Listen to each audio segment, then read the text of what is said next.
heart of Africa's Great Lakes region, a crisis long in the making has reached a breaking point. Hate speech, persecution, and targeted killings have pushed communities in Eastern Congo to the edge of annihilation. After decades of violence and discrimination, a question once unthinkable is gaining traction across the region and within diplomatic circles. Is independence the only path forward for Eastern Congo?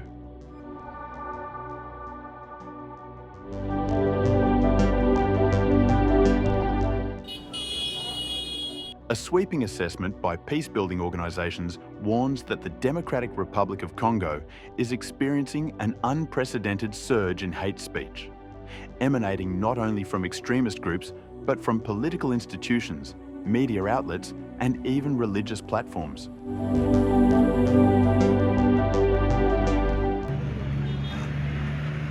Civilians of Tutsi origin have become primary targets, labelled as foreigners, infiltrators, and enemies of the nation. Government-aligned militias known as the Wazalendo have carried out brutal acts with near total impunity. Hapa tulisude machuma za kutengeneza milango tukasude. Hii ni chuma ingine yenye tuliwabandika kwa huyu tukasude, kisha tukapata miguru juu tunajua jinsi silaha inakuwaka. Tulitengenezea miguru kusudi tupate kuitumikisha. Lakini MONUSCO ilisema M23 iko nguvu. Wewe hauogope na hii silaha moja tu? Tuna haki ya kupigania nchi yetu. Tutaogopa twende wapi? Wakati yenyewe wanataka kutunyang'anya udongo, na udongo njoo mtu. Tutaishi wapi tukishaogopa? Since 2021, more than 7,000 Congolese Tutsis have fled to Rwanda. Soldiers and police officers of Tutsi identity have been hunted, lynched, burned alive. Some victims even cannibalized in acts reminiscent of the darkest chapters of Central African history.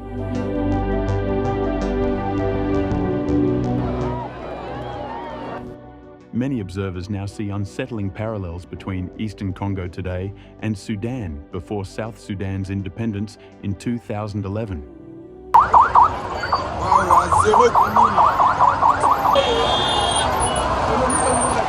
Both cases reveal systemic discrimination, state-enabled violence, and political rhetoric that undermines the very citizenship of targeted groups. From colonial identity manipulation to the influx of genocidal militias after 1994, the Congolese Tutsi community has lived under decades of suspicion, persecution, and exclusion. Today, the breakdown of trust between the East and Kinshasa appears nearly irreparable.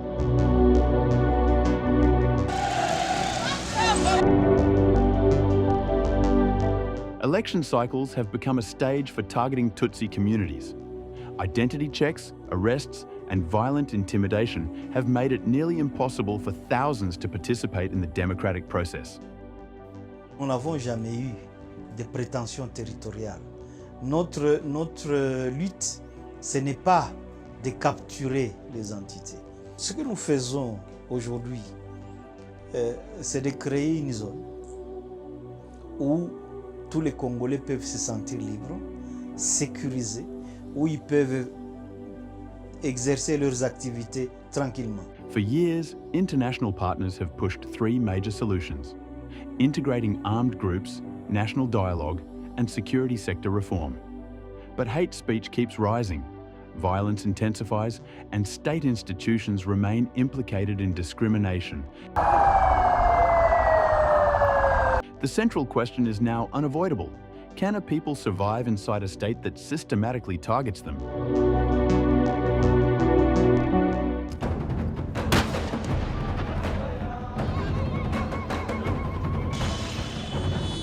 International law provides a path for peoples facing systematic persecution, the right to self-determination.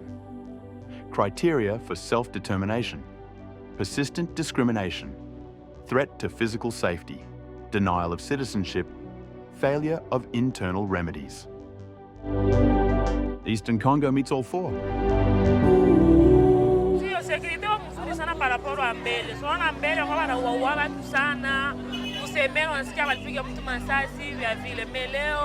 Kuchiwanja na sisi tulikuwa tunajichinga masasu juu ya manyumba, ikanikutania pale kapiga migulu miwili na mtoti na kata mtumbu na papa hii lupande yote na mtoto hii mkichwa na mwingine litosha hiki chote alikufa uli.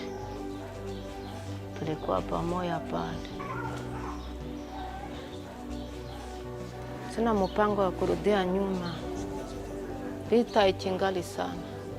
A referendum could allow all communities, Tutsi, Hutu, Hunde, Nande, Twa, and others, to determine whether to remain in the DRC, pursue autonomy, or choose full independence.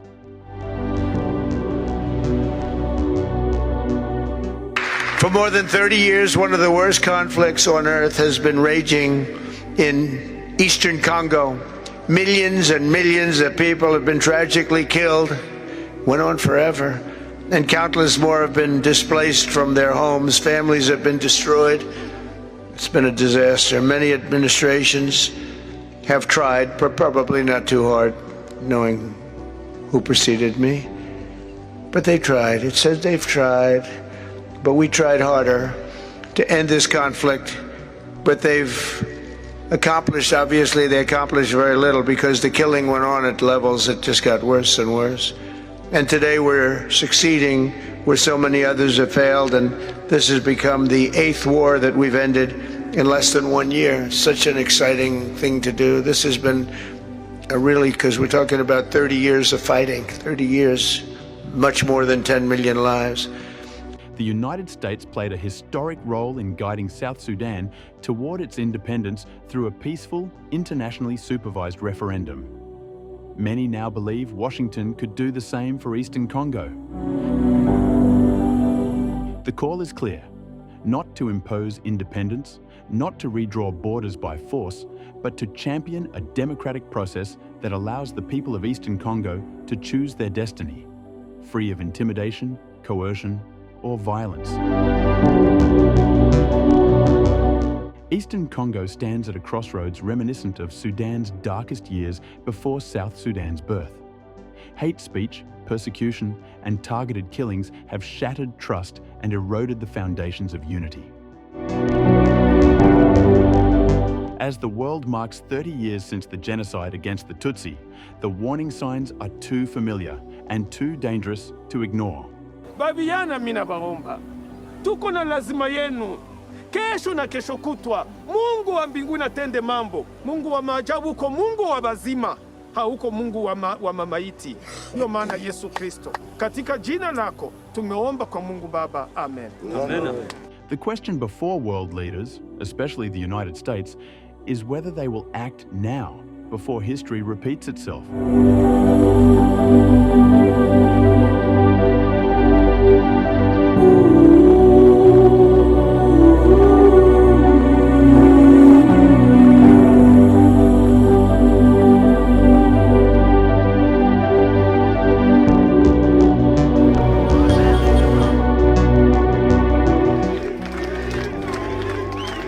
Our objective is Congo.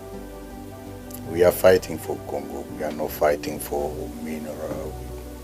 We are not fighting for anything. And what you say, balkanization, is not a word that deserves to be noted in our struggle. Our struggle is, we are struggling today for 3 main reasons. The first reason is just that there is not a state in DRC. Tshisekedi regime has destroyed the army, has destroyed the national police, he has destroyed the administration, and above all, he has destroyed justice. Only a peaceful referendum, guided by regional partners, global institutions, and US leadership, can offer a sustainable, rights-based path out of a crisis decades in the making.